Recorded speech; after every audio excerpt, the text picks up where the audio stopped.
بسم اللہ الرحمن الرحیم۔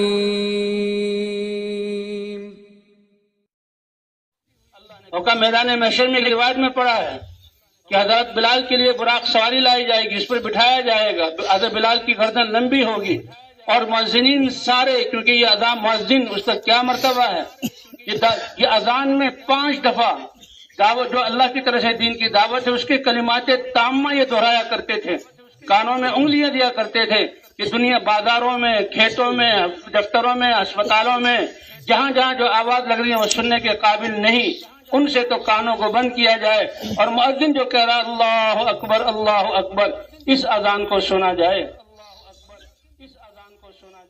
حضرت بلال رضی اللہ تعالیٰ عنہ یہ اذان دیا کرتے تھے تو براق پر ہوں گے اور یہ مؤذنین سارے ان کے ساتھ ہوں گے اور گردن لمبی ہوگی، اور گردن لمبی ہونا میدان محشر میں یہ سرداری کی علامت ہے۔ اور سب سے پہلے میدان محشر میں حضرت بلال رضی اللہ تعالیٰ نے ایک روایت میں پڑھا کہ وہ اذان دیں گے۔ تو بھائی اس دین نے اور دین کی محنت اور دین کی قربانی نے ایسے حضرت بلال رضی اللہ تعالیٰ عنہ کو اتنی اونچی اتنا اونچا مرتبہ عطا فرمایا۔ اے بلال، جنت کے درجوں میں گیا تو میں نے اپنے آگے تمہارے قدموں کی آہٹ سنی، وہ کیا عمل ہے یا رسول اللہ؟ جب بھی بے وضو ہو جاتا ہوں فوراً وضو کر لیتا ہوں اور 2 رکعت نماز پڑھ لیتا ہوں۔ تو صحابہ کرام کی ان قربانیوں کی وجہ سے اور حضور کی قربانی کی وجہ سے دین ہم تک پہنچا ہے اور یہ امت بنی ہے اور اس دعوت والے کام کی برکت سے بنی ہے۔ اور فقر و فاقہ جب فتوحات شروع ہوئی اور مال آنے شروع ہوئے، حضرت ابوبکر صدیق رضی اللہ تعالیٰ عنہ رویا کرتے تھے، کہتے تھے کہ فقر اور فاقے میں تنگ دستی میں حضور ہمارے ساتھ تھے، اور جب دنیا کی فتوحات شروع ہوئی تو اللہ نے اپنے نبی کو اس کی آلائشوں سے پہلے ہی فقر و فاقے میں ہی اپنے پاس اٹھا لیا۔ جب وہاں فقر سے نہیں ڈرتا، اس کا مطلب یہ نہیں کہ مال بری چیز ہے، لیکن مال کے اب خطرناک بہت ہے، مال کے آنے کے بعد مال کی دوڑ لگ جائے یہ بہت خطرناک ہے۔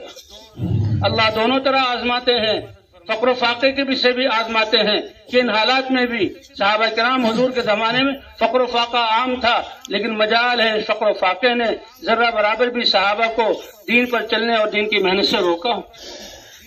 کس حالت میں وہ نکلے اللہ کے راستے میں؟ بعض صحابہ کہتے ہیں بھائی نکلو اللہ کے راستے میں، تو گھر میں جو کچھ ہے، گھر میں ان کے کیا ہوتا تھا؟ کیا ہماری طرح اتنے بڑے بڑے اسٹور ہوتے تھے اور مہینے کی یا 6 مہینے کی گندم اور یہ دالیں اور یہ چیزیں ہوتی تھی؟ کچھ بھی نہیں ہوتا تھا۔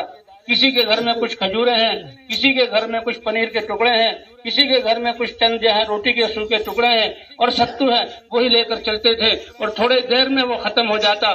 پھر اللہ سے مانگتے تھے، اللہ ان کے کھانوں میں برکت دیتے اور ان کی دعاؤں پر اللہ آسمانوں سے بارش برساتے تھے۔ صحابہ کرام کا یہ حال تھا، اور یہ تو سمجھ میں آنے والی بات ہے۔ روایت میں یہ بھی آتا ہے آواز لگے اللہ کے راستے میں نکلو، کوئی رک جائے، یہ ہو نہیں سکتا تھا۔ تو ایسے بھی صحابہ ہیں کہ گھر میں نہ روٹی کے ٹکڑے ہیں، نہ ستو ہے اور نہ پنیر کے ٹکڑے ہیں اور نہ کچھ اور کا، کھجور کی گٹھلیاں پڑی ہوئی ہیں۔ کھجور جو کھاتے تھے گٹھلیوں کو رکھتے تھے، بعض دفعہ اس کو ڈل کر جہاں اونٹوں کو کھلاتے تھے تو وہ پڑی ہوتی تھی۔ نہ اللہ کے راستے میں نکلنے کا وقت ہوا ہے، نہ جیب میں پیسے ہیں، نہ گھر میں کوئی چیز جو ہے وہ کھانے پینے کی چیز ہے، لیکن نکلنا ہے تو صحابی اپنے تھیلے میں کھجور کی گٹھلیاں رکھ دیتے۔ پوچھنے والوں نے پوچھا کہ کھجور کی گٹھلیوں سے کیا فائدہ؟ فرمایا کہ دل کو بہلانے کے لیے کھجور کی گٹھلی جو صاف ستھری اس کو منہ میں لے کر اس کو چوستے تھے، پھر وہ تھوک نکلتا تھا اس کو نکل لیتے تھے اور تسلی ہوتی تھی کہ ہاں کچھ ہے، اسی کی بنیاد پر ہم نکلتے تھے، لیکن نکلنے کو چھوڑتے نہیں تھے۔ حتیٰ کہ ایسی نوبت بھی آئی کہ کب تک یہ تھوک سے کب تک جو ہے اپنے دل کو تسلی دیں گے؟ فرمایا کہ وہ درخت جو راستے میں ملتے تھے ان کو لاٹھیوں سے پتے جھاڑتے تھے اور پتے جھاڑ کر ان کو دھویا جاتا تھا اور دھو کر اس کو چباتے تھے۔ چبانے کا پھر کیا اثر ہوا کہ پاخانہ بھی ایسا آتا تھا جسے بکری گھاس کھا کر مینگنیاں کرتی ہیں، لیکن اللہ کے راستے میں نکلنے کو نہیں چھوڑا۔ تو اس لیے حضور صلی اللہ علیہ وسلم کی ختم نبوت کی وجہ سے یہ دین اور دین کی محنت ملی، اور یہ امت حضور صلی اللہ علیہ وسلم کی ان قربانیوں سے بنی اور صحابہ کرام کی اس قربانیوں سے بنی ہے۔